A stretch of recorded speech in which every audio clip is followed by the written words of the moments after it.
This channel does not promote any violent, harmful, or illegal activities. All content provided by this channel is meant for an educational purpose only. Top quality और consistent performance के लिए सिर्फ silver pump नाम याद रखना। পুজো মন্দির নিয়ে কোনো সমালোচনা দল রাজনীতি কিচ্ছু না। আমি ছোটবেলা থেকেই মন্দিরে যাই। আমার বাড়ির সামনে ঠাকুরদার তৈরি করা শিব মন্দির আছে, প্রত্যেকদিন জল ঢালি কুলেশ্বর ভগবান। তো আমার রক্তে আছে, আমার সংস্কারে আছে মন্দির মঠ, আর ভারতবর্ষের প্রাণ হচ্ছে মঠ মন্দির।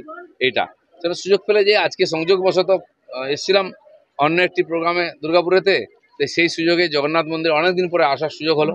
আমি 25, 26, 28 বছর আগেও এখানে এসেছি। এইখানে উৎসবে সেই খিচুড়ি বিতরণ করা ইত্যাদি করেছি তখন সংঘের কাজের জন্য। তো আজকে পুরোনোদের সঙ্গে গত বছরও এখানে ছিলাম, তখন ইস্কনের মন্দিরে গেছিলাম। তো প্রভু যেখানে ডাকেন চলে যায়। এই সুযোগেই তো দীঘাতে কি সমালোচনা আমাকে করতে হচ্ছে। সমালোচনা যদি কেউ করে, এখানে পশ্চিমবাংলায় সব জিনিস নিয়ে আলোচনা হয়, তাতে কিছু যায় আসে না। ভগবানের সঙ্গে ভক্তের সম্পর্ক আছে, আমি যাই যাব, ওই বাজ বিচার কার মন্দির কে করেছে কি রাজনীতি ওর মধ্যে পড়ার দরকার নেই। হ্যাঁ, আগে একা আসতাম, এখন স্ত্রীর সঙ্গে আছেন, তো দুজন মিলেই তীর্থ করতে হয়, ধর্ম করতে হয়। সমালোচনা করার যারা তারা করবে, তারা তাদের মতো সময় থেকে জবাব পাবে। আমি আমার কাজ করি। তার জন্য সমালোচনা আপনার দল থেকেও সমালোচনা হয়েছিল। না ঠিক আছে, মুখ্যমন্ত্রী ওখানে ছিলেন, তিনিও এসেছিলেন মন্দিরে, আমিও গেছিলাম। মুখ্যমন্ত্রী আমাকে ডাকলেন, তা আমি গেলাম, নমস্কার করলাম, দেখা করলাম, চলে এলাম। সৌজন্য সাক্ষাৎকার। দলই সব থেকে বড় সমালোচনা করেছে। দল করেনি, কিছু কিছু লোকের অসুবিধা হয়, তারা করেছে, তাতে কিছু যায় আসে না। সমস্যা আমার কোনো সমস্যা নেই, আমাকে নিয়ে লোকের সমস্যা। হ্যাঁ, হতেই পারে, দেখবেন পড়ে যাবে। ভালো লাগলো, ওনার সঙ্গে আসলাম, উনি নিয়ে এলেন আমাকে। আপনারা দীঘায় গেছিলেন যে দুজনে, দীঘার মন্দিরটা কেমন লেগেছিল? সেটাও ভালো লেগেছিল। মুখ্যমন্ত্রীর সঙ্গে সেদিন যে কোনো ধর্মীয় স্থানই ভালো লাগারই বিষয় এটা। প্রথম মুখ্যমন্ত্রীর সঙ্গে সামনাসামনি সেদিন কি হয়েছিল না? হ্যাঁ, সেই প্রথম। মুখ্যমন্ত্রীকে কেমন লাগলো একদম মানুষ হিসাবে?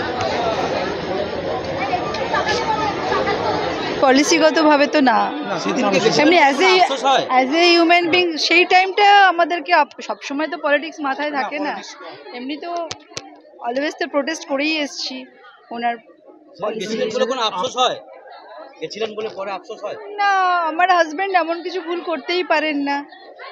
সে গেছিলেন, ঠিক মনে করেছিলেন, এবং পরবর্তীকালে ওটাই প্রমাণ হয়েছে যে না, উনি ঠিকই ছিলেন, ওনার ডিসিশন সিদ্ধান্ত ঠিকই ছিল। ওটা তো পার্ট অফ পলিটিক্স, তা ওটাকে ডিপ্লোম্যাটিক্যালি ওটাকে একটা কন্ট্রাডিক্ট করা। আপনাদের সঙ্গে যে ব্যবহার করেছিলেন, কোনো সময় মনে হয়েছিল যে পলিসিগতভাবে যে মানুষের লড়াই করছেন সেই মানুষটা অন্যরকম লাগলো সেদিনকে? ফর দ্য টাইমিং ভালোভাবেই আন্তরিকভাবেই আতিথেয়তা করেছে, ওইটুকু ভালো লেগেছিল, ওটুকু মন থেকে করেছিলেন। ওনাকে হয়তো রেসপেক্ট করেন, সেই কারণে ওনার আইডিওলজি, ওনার প্রিন্সিপাল, ওনার অ্যাক্টিভিটিস হয়তো উনি সেগুলোকে লাইক করেন, তাই ওভাবে আতিথেয়তা করেছিলেন। আর আমি ওনার সঙ্গে ছিলাম বলে আমি ওটাকে হয়তো খুব ভালো লাগে।